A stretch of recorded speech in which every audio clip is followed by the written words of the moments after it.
Eighteen মিউজিকে গান শুনতে গেলে মনে হয় কেন মাত্র দুটো গান শুনলাম, ট্রেন্ডিং এ তো বোধহয় আরো অনেক গান আছে, প্রিয় অনেক গান শোনা বাকি রয়ে গেছে। সেই গানগুলো শোনার জন্য পরের পর্ব পর্যন্ত অপেক্ষা করতে হবে। কিন্তু এই মুহূর্তে আমরা শুরু করবো আমাদের কাঙ্ক্ষিত মোমেন্টের সেই সেগমেন্টটি, যা হচ্ছে সেলিব্রিটি আড্ডা।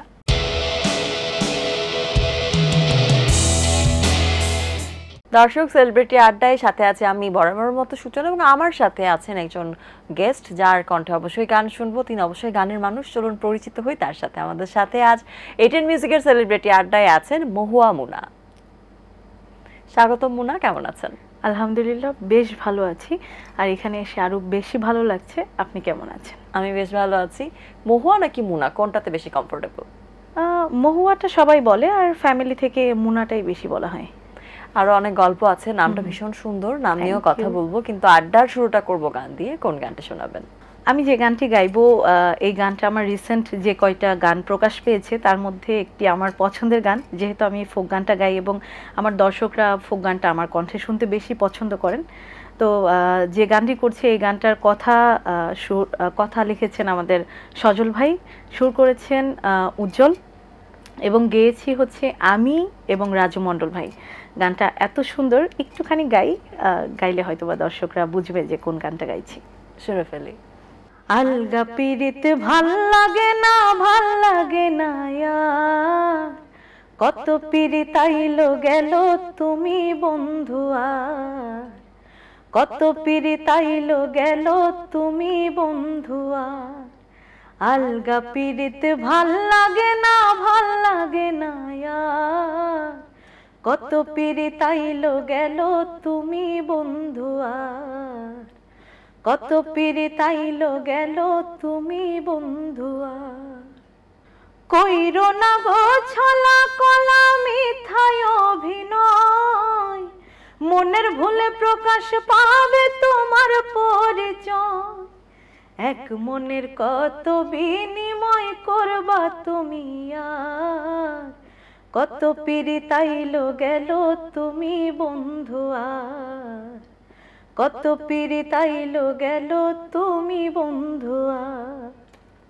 যদিও পিরিত আসে যায়, হ্যাঁ, গানের কথাগুলো খুবই বাস্তব আর কি কথা, এর জন্য বেশি ভালো লেগেছে আমার। এই জন্য বাস্তববাদী গান আপনার প্রিয়? হ্যাঁ, একদমই প্রিয়। কারণ কিছু কথা আছে আমরা ডিরেক্টলি বলতে পারি না, গানের মাধ্যমে সেটা আসলে প্রকাশ করা যায়। এটা তো আসলে আপনারা যারা শিল্পী আছেন তাদের জন্য অনেক বড় অ্যাডভান্টেজ, কিন্তু যারা আসলে গান গাইতে পারে না তারা কি করবেন? তারা শুনবে, শুনে আসলে এই যে আমরাও তো অনেক গান তো আমিও গাইতে পারি, সেই ক্ষেত্রে তারা যেটা করতে পারেন, তারা আপনাদের গানটা গিয়ে শোনাবেন, সেক্ষেত্রে এই ঝামেলাটা মিটে যায়। একদমই তাই, তারা তো গায়। আমরা যখন প্রোগ্রামে যাই তখন বেশিরভাগ সময় তাদেরকে জিজ্ঞেস করি গানটা কি জানা আছে, তখন তারা বলে হ্যাঁ হ্যাঁ হ্যাঁ জানা আছে। এরপর তারা আমাদের সাথে, আমরা প্রথম লাইন গাই, তারা পরের লাইনটা গায়। তো এইভাবেই চলছে, খুবই আমাদের বাংলা গান এইভাবেই ছড়িয়ে যাচ্ছে। আর যখন নিজের গানটা স্টেজে গাই, তখন যখন দেখি যে নিজের গানটা দর্শকরাও আমার সাথে গাইছে, তখন যে আসলে কতটা ভালো লাগে, এটা আসলে ভাষায় প্রকাশ করার মতো না। আপনি তো বেশ অনেকদিন ধরেই গান করছেন, ইন্ডাস্ট্রিতে বলা যায় যে রেগুলার এখন গান আপনার রিলিজও হচ্ছে। গান প্রকাশের জন্য আপনার কাছে সব থেকে স্বস্তির মাধ্যম কোনটি? এখন তো আসলে আমাদের এখন যে যুগে আমরা চলে এসেছি, তো এখন আসলে ইউটিউবটাই আমরা বেশি প্রেফার করি, মানে ইউটিউব যে প্ল্যাটফর্মটা, তো এখান থেকেই আমরা বেশি গান টান রিলিজ হয়। তো টেলিভিশনে তো আমাদের গান হচ্ছে, লাইভ হচ্ছে, টকশো হচ্ছে, সব হচ্ছে, কিন্তু ইউটিউব ছাড়া, ইউটিউব, স্পটিফাই, তারপর আরো অনেক বিভিন্ন মাধ্যম আছে। আমি অনেক অনেক কিছুর নামও জানি না, নাম মনে করতে থাকুন। আমরা এই মুহূর্তে একটা গান শুনবো। অবশ্যই। কোন গানটি শুনবো? এবারে আমার খুবই পছন্দের একটি গান, ওই গানটা গাইছি, গানে গানে বলবো। আমি যারে বাসি ভালো, কাজলের চেয়েও কালো, আমি যারে বাসি ভালো, কাজলের চেয়েও কালো, হয় না যে তার তুলনা, এত যে নিঠুর বন্ধু জানা ছিল না গো, এত যে নিঠুর বন্ধু জানা ছিল না, দিল না দিল না, নিল মন দিল না, এত যে নিঠুর বন্ধু জানা ছিল না গো, এত যে নিঠুর বন্ধু জানা ছিল না। চুল কালো আখি কালো কাজল কালো আরো কাজলের চেয়ে কালো কি বলতে কি কেউ পারো হাইরে চুল কালো আখি কালো কাজল কালো আরো কাজলের চেয়ে কালো কি বলতে কি কেউ পারো আমি যারে বাসি ভালো কাজলের চেয়েও কালো আমি যারে বাসি ভালো কাজলের চেয়েও কালো হয় না যে তার তুলনা এত যে নিঠুর বন্ধু জানা ছিল না গো এত যে নিঠুর বন্ধু জানা ছিল না। অনেক ধন্যবাদ। গানটির মধ্যে হারিয়ে যাচ্ছিলাম, মানে অনুষ্ঠানে এসেছি কথা যে বলতে হবে মনে হলো আর কি, টুক করে ঢুকে গেলাম। আপনি তো ফোক গানই করছেন, ছোটবেলা থেকে কি চেয়েছিলেন যে আপনি বড় হয়ে লোকগানের সাথে থাকবেন? আমি ছোটবেলা থেকেই এই লোকগানটা দেখেই বড় হয়েছি। আমার দাদু যিনি, উনিও এই লোকগানটার নিয়েই সারা জীবন কাটিয়ে দিয়েছেন। তার এখন অসুস্থ, এর জন্য গান ওইভাবে গাইতে পারে না, তবে তার গ্রামে থাকে না বাউলদের একটা দল থাকে, জারি সারি গান গায়। তো আমার দাদারও সেটা ছিল। অনেকেই চলে গেছেন, তারা হয়তোবা ভালো আছেন। তো আমি বেড়ে ওঠাটাই আমার উঠানেই দেখতাম যে ঘুম থেকে উঠে অনেক সময় ছোটবেলায় তো আমরা আগে ঘুমাতাম, তো আর এই বাউল গানগুলো শুরুই হয় কিন্তু রাত 12টার পরে বা সারা রাত গান হয়। তো আমি ছোট থেকেই দেখতাম যে গানগুলো শুনে মানুষ কান্না করে, মানুষের মনের আমি জানার চেষ্টা করতাম যে এই গানের মধ্যে কি আছে, যে গান শুনে মানুষের চোখ থেকে পানি আসে, তাহলে এটা কি গান। আবার গাইতে গাইতেও অনেকে কান্না করে দেয়। তো তখন থেকেই আসলে ইচ্ছে হতো যে এই গানগুলো জানার, যে গানের মধ্যে কি আছে একটু ফিল করে গাওয়ার চেষ্টা করতাম। অনেক সময় আমাকে যারা ফলো করে তারা দেখে আমি একা একা অনেক সময় রাতের বেলা খালি গলায় গেয়ে গিয়ে আপলোড করি অনেক সময়। তো ওই গানগুলো আমি ভিতর থেকে ফিল করে গাইতে পারি। তো এর জন্যই আমার আসলে ভিতর থেকে অন্যরকম একটা ভালো লাগা কাজ করে এই গানটার প্রতি। যে উঠোনের কথা বলছিলেন, যে উঠোনে আপনার দাদা গান গাইতেন, সেই উঠোনে কি যাওয়া হয় এখন? হ্যাঁ হ্যাঁ, রেগুলার। আমি তো ঢাকাতে থাকি, বাট আমি সব সময় বাড়িতে যাই, কারণ আমার দাদা দাদি এখনো আলহামদুলিল্লাহ বেঁচে আছেন, অসুস্থ বাট বেঁচে আছেন। আমার পরিবারটা খুবই, আমি খুব ভালো একটা পরিবারে জন্মগ্রহণ করেছি। আমি এটার জন্য আসলে খুবই, কি বলবো, নিজেকে খুব লাকি মনে হয় যে এত ভালো একটা পরিবার পেয়েছি আমি। সবাই এত বেশি সাপোর্ট করে আমাকে গানটার জন্য। আছে না যে অনেকের ফ্যামিলি থেকে অনেক প্রেসার থাকে, আমার মা বাবা ভাই বোন চমৎকার ফ্যামিলি পেয়েছেন, গান করছেন নিয়মিত। আজকে আপনাকে আমরা পেয়েছি আমাদের ইন্ডিয়ান মিউজিকের আয়োজনে, গান শুনতেই হবে। এবারে আরেকটি গান শুনবো, কোন গান শোনাবেন? এবারে শ্রদ্ধেয় সালাম সরকারের খুব জনপ্রিয় একটি গান, কেন হলো দেখারে তোমারে দেখলাম। এই গানটা দুই লাইন শোনাচ্ছি। কেন হলো দেখারে তোমারে দেখলাম, কেন হলো দেখারে তোমারে দেখলাম, যারে আমি একেবারে হারাইলাম এই জীবনে, যারে আমি একেবারে হারাইলাম। কোন মুখে দাঁড়াইয়া বলবো এই মনের কথা, কথা শুনে তুমি যদি পাও গো ব্যথা। কোন মুখে দাঁড়াইয়া বলবো এই মনের কথা, কথা শুনে তুমি যদি পাও গো ব্যথা। নিজের হাতে নিজের মাথায় কোড়াল মারিলাম, নিজের হাতে নিজের মাথায় কোড়াল মারিলাম, যারে আমি একেবারে হারাইলাম এই জীবনে, যারে আমি একেবারে হারাইলাম। বাহ, চমৎকার, থ্যাংক ইউ। মহুয়া মুনা নামটি কে রেখেছিল? মহুয়া নামটা আমার বড় হয়ে রাখা, মানে আমি তখন মহুয়ার বোন ছিল।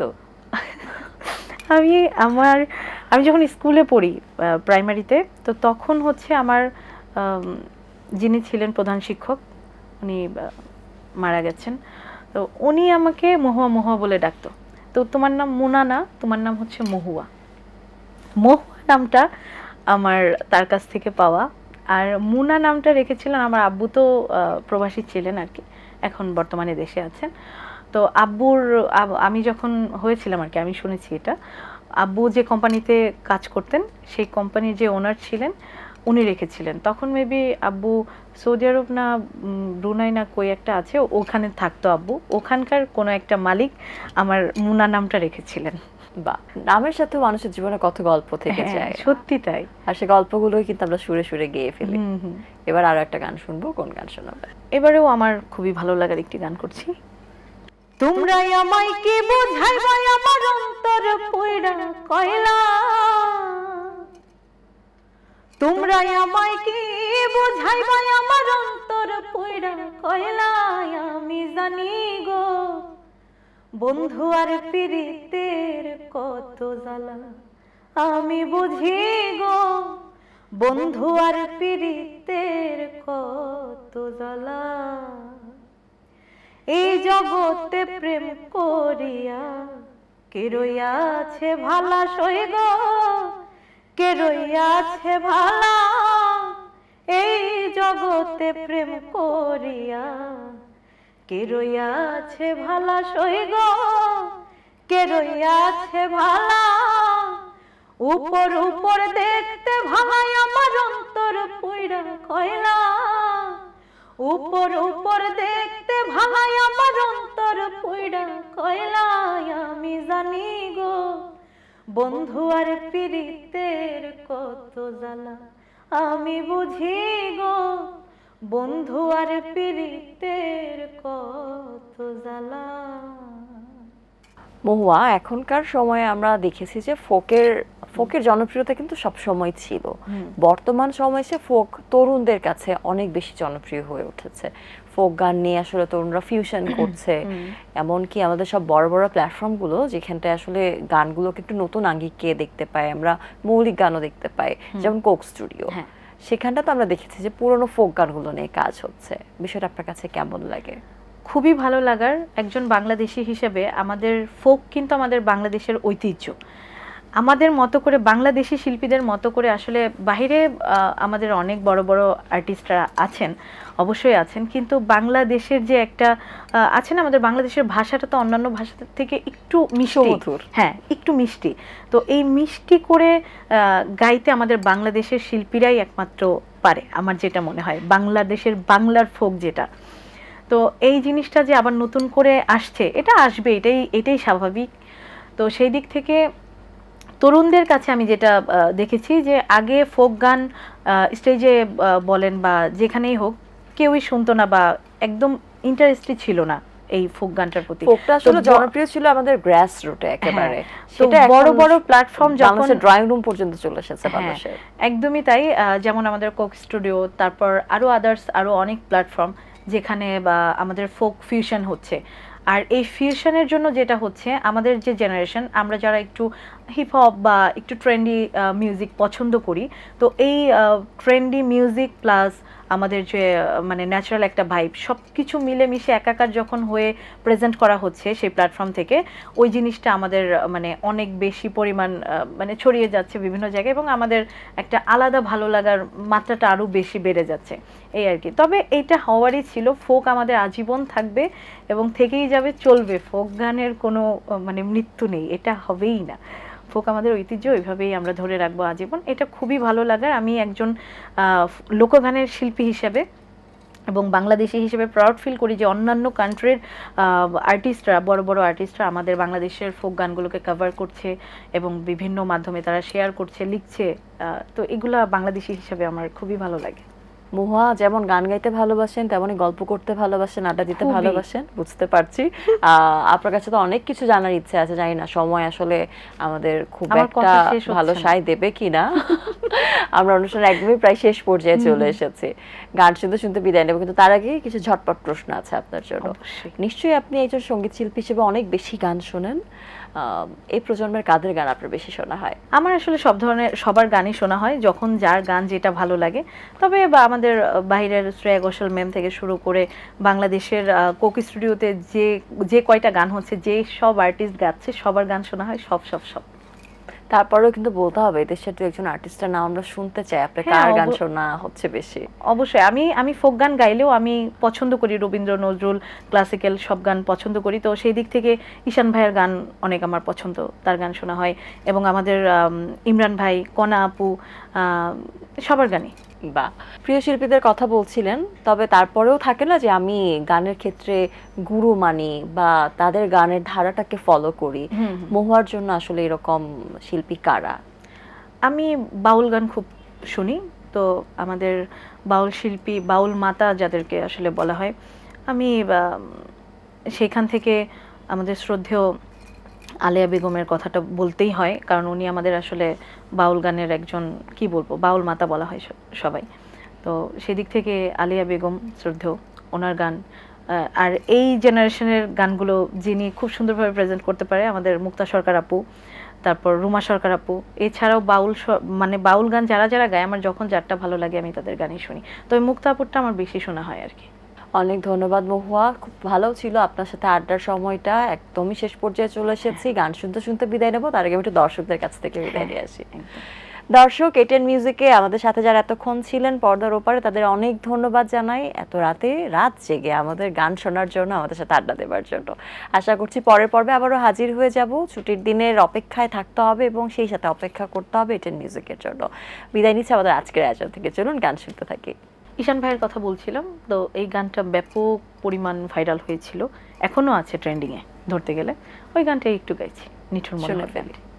আমার বন্ধু চিকন কালিয়া দেখো আসিয়া, আমার বন্ধু চিকন কালিয়া দেখো আসিয়া, আমি কেমন আছি পরের ঘরে তোমার পাশরিয়া, কেমন আছি আমি, কেমন আছি পরের ঘরে তোমার পাশরিয়া, দেখো আসিয়া, আমার বন্ধু চিকন কালিয়া দেখো আসিয়া, আমার বন্ধু চিকন কালিয়া দেখো আসিয়া। আমার নিঠুর মনোহর যদি পাই তোমার লাগর, খুলিয়া কইতাম তোমারে পরাণের খবর। আমার নিঠুর মনোহর যদি পাই তোমার লাগর, খুলিয়া কইতাম তোমারে পরাণের খবর। আমি প্রেম ফাঁসি লইয়া গলে যাই গো যদি মরিয়া, প্রেম ফাঁসি আমি প্রেম ফাঁসি লইয়া গলে যাই গো যদি মরিয়া, দেখো আসিয়া, আমার বন্ধু চিকন কালিয়া দেখো আসিয়া, আমার বন্ধু চিকন কালিয়া দেখো আসিয়া, আমি কেমন আছি পরের ঘরে তোমার পাশরিয়া, কেমন আছি আমি, কেমন আছি পরের ঘরে তোমার পাশরিয়া, দেখো আসিয়া, আমার বন্ধু চিকন কালিয়া দেখো আসিয়া।